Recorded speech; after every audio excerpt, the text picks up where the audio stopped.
जय श्री राम, सादर जय श्रीमन नारायण। जैसे कि आप सभी को विदित है कि 18/10/2025 को धनतेरस है और धनतेरस में हम सभी लोग भगवान धन्वंतरी का पूजन करते हैं। ये धन्वंतरी भगवान समुद्र मंथन के माध्यम से धनतेरस के दिन इनका प्रागट्य हुआ था और उत्तम स्वास्थ्य की कामना से, अच्छा स्वास्थ्य हमें प्राप्त हो, हम निरोगी हों, इसके लिए भगवान धन्वंतरी का पूजन किया जाता है। क्योंकि भगवान धन्वंतरी का जब प्रागट्य हुआ तो उनके हाथ में अमृत का वह कलश था, इसलिए भगवान धन्वंतरी का पूजन होता है। अमृत निरोगता का भी प्रतीक है। तो इस पूजन को हम कैसे करें, क्या विधि है, कैसे उनका पूजन करना चाहिए जिससे धन्वंतरी भगवान हमारे ऊपर प्रसन्न हों, तो इस विधि को आप अवश्य श्रवण करें और उसके अनुसार पूजन करने का प्रयास करें। संभव ना हो तो केवल स्तोत्र ही श्रवण करें और धन्वंतरी चालीसा को श्रवण करें, उससे भी भगवान धन्वंतरी की कृपा प्राप्त होगी। सर्वप्रथम मैं आपको बता दूं कि इसमें भगवान धन्वंतरी का एक चित्रपट आपके पास होना चाहिए और समस्त प्रकार की औषधियाँ बाजार में एक औषधियों का पैकेट प्राप्त होता है, उस पैकेट के माध्यम से भी भगवान धन्वंतरी के लिए जो औषधियाँ उपयोग में आती हैं वह प्राप्त हो जाएंगी।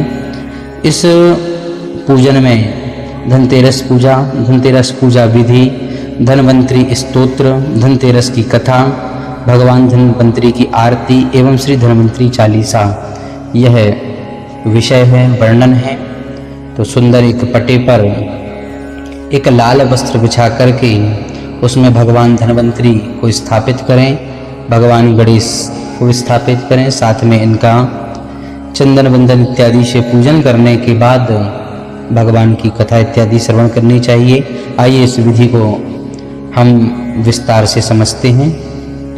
तो प्रत्येक वर्ष दिवाली से 2 दिन पहले धनतेरस का पर्व मनाया जाता है। हिंदी पंचांग के अनुसार कार्तिक मास में कृष्ण पक्ष की त्रयोदशी तिथि को धनतेरस का पर्व पड़ता है। इस धन त्रयोदशी या फिर धन्वंतरी जयंती के रूप में भी जाना जाता है। पौराणिक कथा के अनुसार इस दिन समुद्र मंथन से भगवान धन्वंतरी अमृत कलश लेकर के प्रकट हुए थे। इस दिन माँ लक्ष्मी, कोषाध्यक्ष कुबेर और भगवान धन्वंतरी का पूजन किया जाता है। धार्मिक मान्यता के अनुसार इस दिन पूजन करने से घर में धन के भंडार हमेशा भरे रहते हैं, धन संपदा में वृद्धि होती है। धनतेरस के दिन नई चीजें खरीदने की परंपरा भी है। इस पर्व को धन समृद्धिदायक माना गया है। धनतेरस वाले दिन से ही दीपोत्सव यानी दिवाली की शुरुआत हो जाती है। मान्यता है कि इस दिन विधि पूर्वक पूजन करने से घर में धन की कमी नहीं होती है। धनतेरस पूजा की विधि को समझते हैं हम। धनतेरस पर शाम के वक्त शुभ मुहूर्त में उत्तर दिशा, पूजा के समय हमारा मुंह ईशान, पूर्व या उत्तर में होना चाहिए कि और भगवान धन्वंतरी, माँ लक्ष्मी, कुबेर जी की तस्वीर या किसी धातु की प्रतिमा को स्थापित कर लीजिए।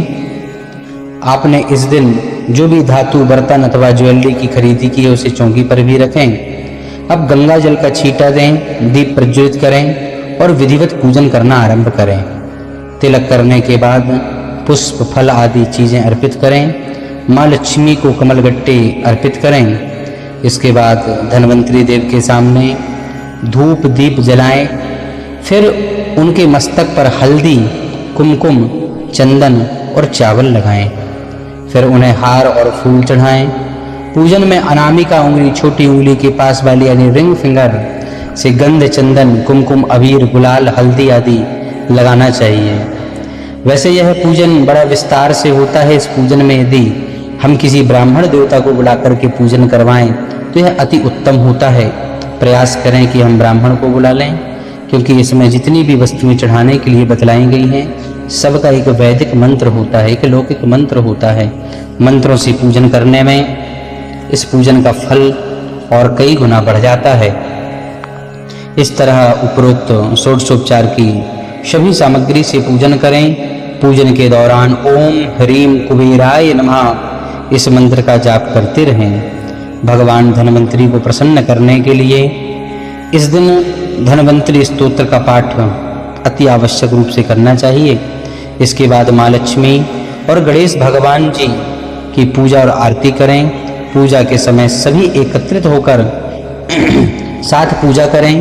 पूजा के दौरान किसी भी प्रकार का शोर न करें। पूजा करने के बाद प्रसाद या नैवेद्य चढ़ाएं। नैवेद्य पर तुलसी का एक पत्ता रखा जाता है। पूजा के बाद अब मुख्य द्वार या आंगन में प्रदोष काल में अर्थात सायंकाल में दिए जलाएं। रात्रि में घर के सभी कोनों में भी दीप जलाना चाहिए। धनतेरस पर विशेष रूप से यम के नाम का दीप अवश्य जलाएं। इसके लिए सबसे पहले एक पटरी पर स्वास्तिक बनाएं तथा मिट्टी का दीपक प्रज्वलित करें। दीपक पर तिलक लगाएं। अब चावल फूल तथा चीनी अर्पित करें। उसके उपरांत घर के लोगों को तिलक करें तथा दीपक की बत्ती को दक्षिण दिशा की ओर करके दरवाजे पर रख दें। क्यों? क्योंकि दक्षिण दिशा यम की दिशा मानी गई है। दक्षिणे यमाय नमः। यम दक्षिण में निवास करते हैं। माना जाता है कि यम के निमित्त दीप दान करने से या दीप रखने से महाराज यम देवता की कृपा प्राप्त होती है और यम के द्वारा व्यक्ति प्रताड़ित नहीं होता है। इसके बाद इस धनतेरस के दिन भगवान धन्वंतरी को प्रसन्न करने के लिए और सुंदर आरोग्यता प्राप्त करने के लिए इनका स्तोत्र का पाठ करना चाहिए। इसके लिए हाथ में अक्षत और पुष्प लेकर के स्तोत्र और उनकी कथा श्रवण करनी चाहिए। ओम शंख चक्रम जलौकाम दधतमृतघटम चारुदौर्भी चतुर्मिः सूक्ष्म स्वच्छाति हृदांशुक परिविलसन मौली भजो जनेत्रम कालाम्भोदोज्वलांगम कटितट विलसत् चारुपीतांबराढ्यं वंदे धनवंतरीं तं निखिल गजवन प्रौढ़तवाग्निनीलीलम्।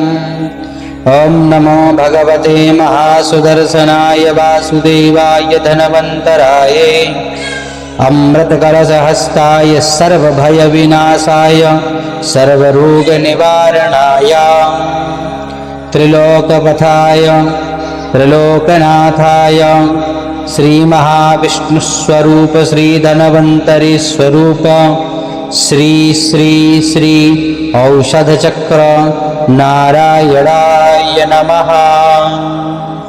इस प्रकार से भगवान धन्वंतरी के इस स्तोत्र का पाठ करें। इसके बाद सुंदर कथा श्रवण करनी चाहिए। पौराणिक कथाओं के अनुसार एक बार महर्षि दुर्वासा के श्राप के कारण स्वर्ग से श्रीहीन ऐश्वर्य धन वैभव आदि हो गया। तब सभी देवता भगवान विष्णु के पास गए। भगवान विष्णु ने उन्हें असुरों के साथ मिलकर समुद्र मंथन करने का उपाय बताया और ये भी बताया कि समुद्र मंथन से अमृत निकलेगा और जब अमृत निकलेगा तो जिसे ग्रहण कर तुम अमर हो जाओगे, साथ ही स्वर्ग की संपदा भी पुनः लौट आएगी। यह बात जब देवताओं ने असुरों के राजा बलि को बताई तो वे भी समुद्र मंथन के लिए तैयार हो गए। वासुकी नाग की नीति बनाई गई और मंदराचल पर्वत की सहायता से समुद्र को मथा गया। समुद्र मंथन से उच्चैःश्रवा घोड़ा, ऐरावत, हाथी, लक्ष्मी, भगवान धन्वंतरी सहित 14 रत्न निकले। भगवान धन्वंतरी के हाथ में अमृत कलश देखकर देवताओं और असुरों में लड़ाई छिड़ गई। तब भगवान विष्णु ने मोहिनी अवतार लेकर के छल से देवताओं को अमृत पिला दिया और असुर उनसे वंचित रह गए। शास्त्रों के अनुसार इसी दिन भगवान धन्वंतरी का जन्म हुआ था। भगवान धन्वंतरी का जब जन्म हुआ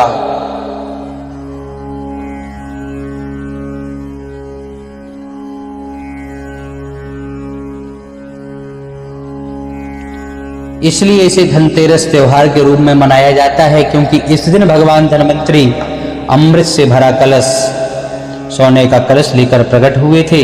इसलिए इस दिन बर्तन खरीदने की परंपरा शुरू हुई। और साथ ही यदि हम बात करें तो बर्तन खरीदना उतना अनिवार्य नहीं है जितना भगवान धन्वंतरी की पूजन करना है। क्यों? क्योंकि वे उस अमृत के उस कलश में अमृत था, और अमृत का पान करने वाला व्यक्ति अमर हो जाता है। अर्थात शास्त्रों में ऐसा वर्णन है कि सबसे पहला जो सुख है वह निरोगी काया है, और वह निरोगी काया आरोग्यता प्राप्त कराने वाले भगवान धन्वंतरी हैं। इसलिए उनका पूजन करना चाहिए। हिंदू शास्त्रों के अनुसार भगवान धन्वंतरी देवताओं के वैद्य माने जाते हैं। इनकी भक्ति करने से आप सदैव निरोगी रहते हैं। मान्यता है कि भगवान धन्वंतरी विष्णु के अंशावतार के साथ ही ऐसा भी माना जाता है कि संसार में चिकित्सा विज्ञान के विस्तार और प्रसार के लिए भगवान विष्णु ने धन्वंतरी का अवतार लिया था। सुंदर आरती भी श्रवण करेंगे। जय धन्वंतरि देवा स्वामी, जय धन्वंतरि देवा, जरा रोग से पीड़ित जन जन सुख देवा। जय धन्वंतरि देवा, तुम समुद्र से निकले अमृत कलश लिए, देवासुर के संकट आकर दूर किए। ओम जय धन्वंतरि देवा, आयुर्वेद बनाया जग में फैलाया, सदा स्वस्थ रहने का साधन बतलाया। ओम जय धन्वंतरि देवा, भुजाचार्य अति सुंदर शंख सुधाधारी, आयुर्वेद वनस्पति से शोभा भारी। जय धन्वंतरि देवा, तुमको जो नित्य ध्यावे रोग नहीं आवे, असाध्य रोग भी उसका निश्चित मिट जावे। ओम जय धन्वंतरि देवा, हाथ जोड़ कर प्रभु जी दास खड़ा तेरा, वैद्य समाज तुम्हारे चरणों का घेरा। जय धन्वंतरि देवा, धन्वंतरि जी की आरती जो कोई नर गावे, रोग शोक ना आए सुख समृद्धि पावे। जय धन्वंतरि देवा। इस प्रकार से भगवान धन्वंतरि की आरती करें। उसके उपरांत धन्वंतरि चालीसा का पाठ करें या तो श्रवण करना चाहिए। आइए उसे भी श्रवण करते हैं। करु वंदना गुरु चरण रज हृदय राखि श्री राम, मातृ पितृ चरण नमन करूं, प्रभु कीर्ति करूं बखान। तब कीर्ति आदि अनंत है, विष्णु अवतार विशक महान। हृदय में आकर विराजिए जय धन्वंतरि भगवान। जय धन्वंतरि जय रोगारी, सुन लो प्रभु तुम अरज हमारी। तुमरी महिमा सब जन गावे, सकल साधु जन ही हर्षावे। शाश्वत है आयुर्वेद विज्ञाना, तुम्हारी कृपा से सब जग जाना। कथा अनोखी सुनी प्रकाशा, वेदों में ज्यों लिखी ऋषि व्यासा। कुपित भयं तब ऋषि दुर्वासा, दीन्हा सब देवन को श्रापा। श्रीहीन भये सब तबहि, दर दर भटके हुए दरिद्रहि। शकल मिलत गए ब्रह्मालोका, ब्रह्म विलोकत भयहूँ अशोका। परम पिता ने युक्ति विचारी, सकल समीप गए त्रिपुरारी। उमापति संग सकल पधारे, रमापति के चरण बखारे। आपकी माया आप ही जाने, सकल बुद्ध कर खड़े पयाने। एक उपाय है आप ही बोले, सकल औषध सिंधु में घोले। क्षीर सिंधु में औषध डारी, तन के हंसे प्रभु लीलाधारी। मंदराचल की मथानी बनाई, दानवों से अगुवाई कराई, देवजनों को पीछे लगाया, तल पृष्ठ को स्वयं हाथ लगाया। मंथन हुआ भयंकर भारी, तब जन में प्रभु लीलाधारी। हंस अवतार तब आप ही लीन्हा, धनवंत रित ही नाम ही दीन्हा। सौम्य चतुर्भुज रूप बनाया, स्तवन सब देवों ने गाया। अमृत कलश लिए एक भूजा, आयुर्वेद औषध कर दूजा। जन्म कथा है बड़ी निराली, सिंधु में उपजे घृत ज्यों मथानी। सकल देवन को दीन्ही कांति, अमर वैभव से मीठी अशांति। कल्प वृक्ष के आप हैं सहोदर, जीव जंतु के आप हैं सहचर। तुम्हारी कृपा से आरोग्य पावा, सदन बपू और ज्ञान बढ़ावा। देव भिषक अश्विनी कुमारा, स्तुति करत सब भिषक परिवारा। धर्म अर्थ काम अरु मोक्षा, आरोग्य है सर्वोत्तम शिक्षा। तुम्हारी कृपा से धन व राजा बना, तपस्वी नर भू राजा। तनय बन धन व घर आए, अब्ज रूप धनवंतर कहलाए। सकल ज्ञान कौशिक ऋषि पाए, कौशिक पौत्र सुश्रुत कहलाए। 8 अंग में किया विभाजन, द्विविध रूप में गावे सज्जन। अथर्ववेद से विग्रह कीन्हा, आयुर्वेद नाम तिहि दीन्हा। काय बाल ग्रह ऊर्ध्वांग चिकित्सा, शल्य जरा दृष्ट बाजी साम। माधव निधान चरक चिकित्सा, कश्यप बाल शल्य सुश्रुता। जय अष्टांग जय चरक संहिता, जय माधव जय सुश्रुत संहिता। आप हैं सब रोगों के शत्रु, उदर नेत्र मस्तिष्क हर जत्रु। सकल औषध में हैं व्यापी, ऋषक मित्र आतुर के साथी। विश्वामित्र ब्रह्म ऋषि ज्ञानी, सकल औषध ज्ञान बखानी। भारद्वाज ऋषि ने भी गाया, सकल ज्ञान ऋषियों को सुनाया। काय चिकित्सा बनी एक शाखा, जग में पहरी शल्य पताका। कौशिक कुल में जन्मा दासा, भिषक वर नाम वेद प्रकाशा। धनवंतरिका लिखा चालीसा, नित्य गावे होवे बाजीसा। जो कोई इनको नित्य ध्यावे, बल वैभव संपन्न तन पावे। शोक रोग शोक संताप हरण, अमृत कलश लिए हाथ। जरा व्याधि मद लोभ मोह, हरण करो भिषकनाथ। सकल शरण श्री रामचंद्र शंकर हरि ओम।